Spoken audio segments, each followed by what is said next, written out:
जी नमस्कार। आप मुझे ज्योतिष आचार्य नन्हे जी के नाम से जानते हैं। आज के इस वीडियो में हमारी चर्चा का विषय होगा धन योग।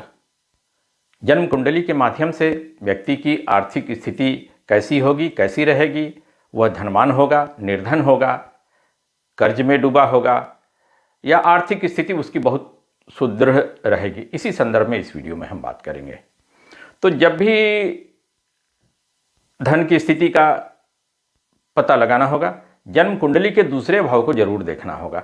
तो यह छोटा छोटा क्लिप भी इस वीडियो का बनेगा और यह एक थोड़ा सा 12-15 मिनट का बड़ा सा भी होगा। यह आइए शुरुआत करते हैं।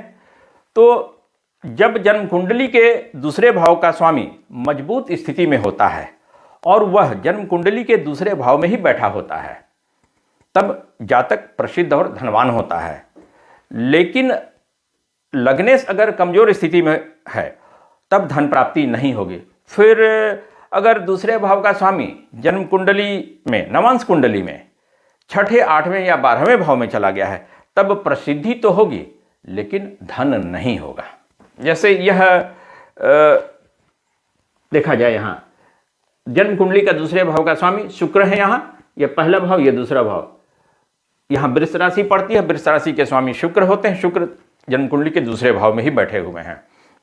तो अगर इस तरह की स्थिति बनती है तो व्यक्ति धनवान होगा, प्रसिद्ध होगा। लेकिन फिर जब नवांश कुंडली बनाते हैं और नवांश कुंडली में दूसरे भाव का स्वामी जो है यह छठा भाव है, 8वें या यह 12वें, इन तीनों में से कहीं भी चला जाता है तो व्यक्ति को प्रसिद्धि तो होगी लेकिन धन नहीं होगा।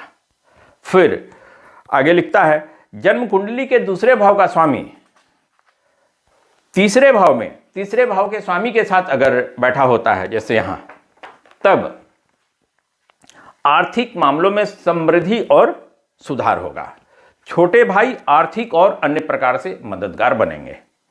और अगर दूसरे भाव का स्वामी कमजोर अवस्था में है तो न तो हानि होगी और न ही लाभ होगा। फिर अगर नवांश कुंडली में दूसरे भाव का स्वामी तीसरे भाव के स्वामी से 6ठे, 8वें या 12वें भाव में चला गया है, तब बिल्कुल ही विपरीत स्थिति होगी। यहां देखिए, जन्म कुंडली के दूसरे भाव का स्वामी यहां शुक्र जन्म कुंडली के तीसरे भाव में, तीसरे भाव के स्वामी बुध के साथ में बैठे हुए हैं। तीसरे भाव में मिथुन राशि पड़ रही है, 3 नंबर का मतलब मिथुन राशि, मिथुन राशि के स्वामी बुध होते हैं, बुध के साथ में बैठे हुए हैं। तो यह स्थिति अच्छी है और आर्थिक मामलों में समृद्धि होती है, सुधार होता है। छोटे भाई आर्थिक और अन्य प्रकार से मददगार बनते हैं। लेकिन अगर नवांश कुंडली में फिर यह दूसरे भाव का स्वामी, यहाँ जैसे शुक्र है, वह तीसरे भाव के स्वामी यानी कि बुध से 6ठे, 8वें या 12वें भाव में चला जा रहा है, तब स्थिति जो है बिल्कुल विपरीत होगी। 6ठे, 8वें का मतलब 6ठे, 8वें और यह 12वें, यह 3 भाव है। फिर आगे लिखता है, जन्म कुंडली के दूसरे भाव का स्वामी कुंडली के चौथे भाव में, चौथे भाव के स्वामी के साथ युति करता है, तब जातक को भूमि, भवन, वाहन का सुख प्राप्त होता है। इंटेलेक्चुअल कार्य से आर्थिक लाभ होता है। अप्रत्याशित धन की प्राप्ति होती है। माता या नाना से कुछ संपत्ति भी विरासत में मिल सकता है।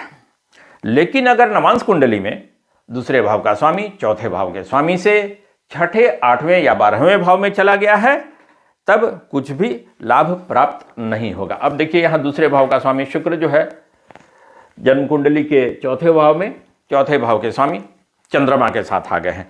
तो अगर इस तरह की स्थिति बनती है तो जातक को भूमि, भवन, वाहन का सुख प्राप्त होगा। इंटेलेक्चुअल कार्य से आर्थिक लाभ होगा। अप्रत्याशित धन की प्राप्ति होगी। लेकिन नवांश कुंडली में अगर यह दूसरे भाव का स्वामी, जैसे यहाँ शुक्र है दूसरे भाव का स्वामी, चंद्रमा जैसे यहाँ चौथे भाव का स्वामी, तो चौथे भाव के स्वामी यानी कि चंद्रमा से नवांश कुंडली में 6ठे, 8वें या 12वें भाव में चला जाएगा, तब बिल्कुल ही विपरीत स्थिति होगी। जैसे यहाँ मानिए चंद्रमा है तो यहाँ से 6ठा, 1, 2, 3, 4, 5, 6, 7 जहाँ रहेंगे चंद्रमा नवांश कुंडली में, वहाँ से 6ठा, 8वां या 12वें भाव में अगर दूसरे भाव का स्वामी चला जाएगा, तब कुछ भी लाभ प्राप्त नहीं होगा। फिर आगे लिखता है, जन्म कुंडली के दूसरे भाव का स्वामी कुंडली के 5वें भाव में, 5वें भाव के स्वामी के साथ स्थित होता है। जैसे यहाँ पांचवें भाव में पांचवें भाव के स्वामी के साथ स्थित है। अब यहाँ देखिए यह मिथुन लगन की कुंडली है यहाँ, तो यहाँ जन्म कुंडली के दूसरे भाव का स्वामी चंद्रमा है। चंद्रमा जन्म कुंडली के पांचवें भाव के स्वामी शुक्र के साथ में पांचवें भाव में ही बैठे हुए हैं। तब जातक की संतान जो है वह समृद्ध होती है। जातक को संतान से सुख और वित्तीय सहायता प्राप्त होता है अगर इस तरह की स्थिति बनती है तो। फिर आगे लिखता है जन्म कुंडली के दूसरे भाव का स्वामी कुंडली के छठे भाव में छठे भाव के स्वामी के साथ युति करता है, तब जातक के मामा को समृद्धि मिलती है। अब देखिए यहाँ दूसरे भाव का स्वामी यहाँ बृहस्पति है, जन्म कुंडली के छठे भाव में बैठे हुए हैं, मंगल के साथ में, मंगल ही यहाँ छठे भाव के स्वामी हैं। अगर ऐसी स्थिति बनती है तब जातक के मामा को समृद्धि मिलती है। जातक को धनवान लोगों से शत्रुता का सामना करना पड़ता है। यदि दूसरे भाव का स्वामी मजबूत स्थिति में है तब वह चिकित्सा से संबंधित कार्य से धन अर्जित करता है। फिर अगर इस युति में मंगल भी शामिल है तो जातक चोरी की संपत्ति प्राप्त करता है अथवा मुकदमेबाजी या संदिग्ध साधनों से धन कमाता है। अगर इस तरह की स्थिति बनती है कि दूसरे भाव का स्वामी जन्म कुंडली के छठे भाव में छठे भाव के स्वामी के साथ स्थित होता है तब। फिर जन्म कुंडली के दूसरे भाव का स्वामी जन्म कुंडली के सातवें भाव में सातवें भाव के स्वामी के साथ युति करता है, तब जातक को ससुराल पक्ष से अच्छा दहेज या संपत्ति मिलती है। अब देखिए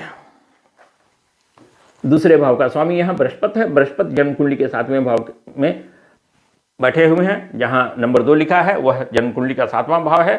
सातवें भाव के स्वामी यहां शुक्र है, शुक्र के साथ में बैठे हुए हैं।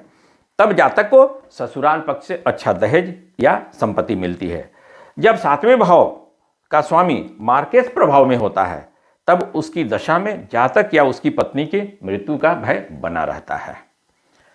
आइए आगे बात करते हैं। फिर जन्म कुंडली के दूसरे भाव का स्वामी कुंडली के आठवें भाव में आठवें भाव के स्वामी के साथ युति करता है, तब व्यक्ति भारी कर्ज में डूब जाता है। वह प्रयास करने के बावजूद कर्ज चुकाने में असमर्थ होता है। यहां देखा जाए यह उदाहरण, जन्म कुंडली के दूसरे भाव का स्वामी यहां धनु राशि पड़ती है, यहां बृहस्पति होंगे दूसरे भाव के स्वामी। जन्म कुंडली के आठवें भाव में आ गए हैं, वह किसके साथ में? आठवें भाव के स्वामी बुध के साथ में। यहां मिथुन राशि पड़ रही है, मिथुन राशि के स्वामी बुध होते हैं, तो बुध के साथ में आ गए हैं। अगर दूसरे भाव के स्वामी यहां जैसे बृहस्पति हैं, दूसरे कुंडली में और भी ग्रह हो सकते हैं, तो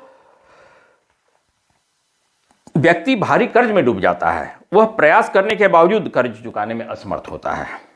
फिर जन्म कुंडली के दूसरे भाव का स्वामी जन्म कुंडली के नवें भाव में नवें भाव के स्वामी के साथ युति करता है, तब अपार धन प्राप्ति का योग बनता है। जातक के पिता बहुत भाग्यशाली होते हैं। जातक धर्म की राह पर चलते हुए धन कमाता है। वह विद्वानों के साथ मित्रता करता है और उनसे बौद्धिक चर्चा करता है। अगर इस तरह की स्थिति बनती है, यहां देखिए वृश्चिक लग्न की कुंडली है यह, यहां दूसरे भाव में धनु राशि पड़ती है। धनु राशि के स्वामी नवम भाव में चंद्रमा ही वहां के स्वामी है। कर्क राशि पड़ती है, कर्क राशि के स्वामी चंद्रमा होते हैं। तो दूसरे भाव का स्वामी जन्म कुंडली के नवम भाव में नवम भाव के स्वामी के साथ बैठा होता है, तब जातक को अपार धन प्राप्ति का योग बनता है। जातक के पिता बहुत भाग्यशाली होते हैं। जातक धर्म की राह पर चलते हुए धन कमाता है। वह विद्वानों के साथ मित्रता करता है और उनसे बौद्धिक चर्चा करता है। फिर आइए एक आगे और बात करते हैं कि जब जन्म कुंडली के दूसरे भाव का स्वामी जन्म कुंडली के 10वें भाव में 10वें भाव के स्वामी के साथ युति करता है और जन्म लगन का स्वामी राजयोग में है, तो वह निश्चित रूप से द्वितीयेश की दशा में प्रकट होगा। वह उच्च राजनीतिक या प्रशासनिक पद और उच्च पद के अनुरूप वेतन प्राप्त करेगा। यदि संबंधित ग्रह पापी हैं तो वह अपने पद का दुरुपयोग करेगा और दूसरों को पीड़ा पहुंचाएगा और रिश्वत के माध्यम से धन उगाही करेगा। इस प्रकार के संयोजन वाला व्यवसायी इस दशा के दौरान भारी लाभ कमाएगा। लेकिन दूसरे भाव का स्वामी अगर नवांश कुंडली में 10वें भाव के स्वामी से छठे, 8वें या 12वें भाव में चला गया है, तब परिणाम विपरीत होंगे। वह षड्यंत्र और पाखंड में पारंगत एक कूटनीतिज्ञ बन जाता है। जैसे यहां देखिए, यह दूसरे भाव का स्वामी बृहस्पति यहाँ जन्म कुंडली के 10वें भाव में बैठे हैं सूर्य के साथ में। वहाँ सूर्य जो है 10वें भाव के स्वामी सूर्य ही हैं। अगर इस तरह की स्थिति बनती है तब जातक उच्च राजनीतिक या प्रशासनिक पद और उच्च पद के अनुरूप वेतन प्राप्त करता है। ठीक है, आइए अब आगे और बात करते हैं 11वें भाव के बारे में कि जब जन्म कुंडली के दूसरे भाव का स्वामी कुंडली के 11वें भाव में 11वें भाव के स्वामी के साथ बैठा होता है तब 11वें भाव के स्वामी की कारक प्रवृत्ति द्वारा संकेतिक स्रोतों के माध्यम से भारी लाभ होता है। बड़े भाई के साथ सुखद संबंध बना रहता है। लेकिन अगर नवांश कुंडली में दूसरे भाव का स्वामी 11वें भाव के स्वामी से छठे, 8वें या 12वें भाव में चला गया है तब स्थितियां उलटफेर और नुकसान वाली होंगी। यहां देखिए जन्म कुंडली के दूसरे भाव का स्वामी शुक्र है। शुक्र जन्म कुंडली के 11वें भाव में जहां शनि बैठे हैं साथ में, वह उस जगह के स्वामी शनि ही हैं। 11वें भाव के कुंभ राशि वहां पड़ रही है तो 11वें भाव में दूसरे भाव के स्वामी बैठे हैं 11वें भाव के स्वामी के साथ। तो 11वें भाव के स्वामी की कारक प्रवृत्ति द्वारा संकेतिक स्रोतों के माध्यम से भारी लाभ होता है। बड़े भाई के साथ संबंध मधुर बना रहता है। फिर नवांश कुंडली में लेकिन अगर दूसरे भाव का स्वामी 11वें भाव के स्वामी, जैसे यहां 11वें भाव का स्वामी शनि है, शनि से 11वें भाव के स्वामी से छठे, 8वें या 12वें भाव में चला गया है तब स्थितियां उलटफेर और नुकसान वाली होंगी। फिर आइए आगे और देखते हैं कि जब जन्म कुंडली के दूसरे भाव का स्वामी जन्म कुंडली के 12वें भाव में, जैसे यहां 12वें भाव में आइए, 12वें भाव के स्वामी के साथ युति करता है तब 12वें भाव के स्वामी की कारक प्रवृत्ति द्वारा बताए गए स्रोतों से भारी नुकसान होता है। जब द्वितीयेश और द्वादशेश दोनों ही कमजोर हों तो नुकसान कम होगा।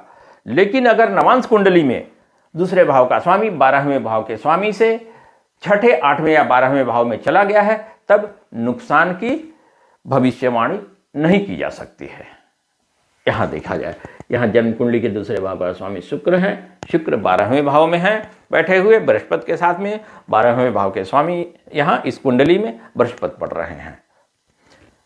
अगर इस तरह की स्थिति बनती है तो 12वें भाव के स्वामी यानी कि यहां जो बृहस्पति हैं उनके कारक प्रवृत्ति द्वारा बताए गए स्रोतों से भारी नुकसान होता है। लेकिन जब दूसरे भाव का स्वामी और 12वें भाव का स्वामी दोनों कमजोर अवस्था में होता है तब नुकसान कम होता है। और दूसरे भाव का स्वामी जैसे यहाँ शुक्र है, 12वें भाव का स्वामी यहाँ जैसे बृहस्पति है, तो बृहस्पति से अगर नवांश कुंडली में शुक्र छठे, 8वें या 12वें भाव में चला गया है तब नुकसान की भविष्यवाणी नहीं की जा सकती है। और इस प्रकार से यह हमारा वीडियो पूर्ण हुआ, कंप्लीट हुआ। अगर हमारा यह वीडियो आपको अच्छा लगे तो हमारे चैनल का सदस्य जरूर बनिए, हमारे चैनल को जरूर सब्सक्राइब कीजिए। इस वीडियो में इतना है, फिर हम दूसरे वीडियो में मिलेंगे। तब तक के लिए विदा लेते हैं। धन्यवाद।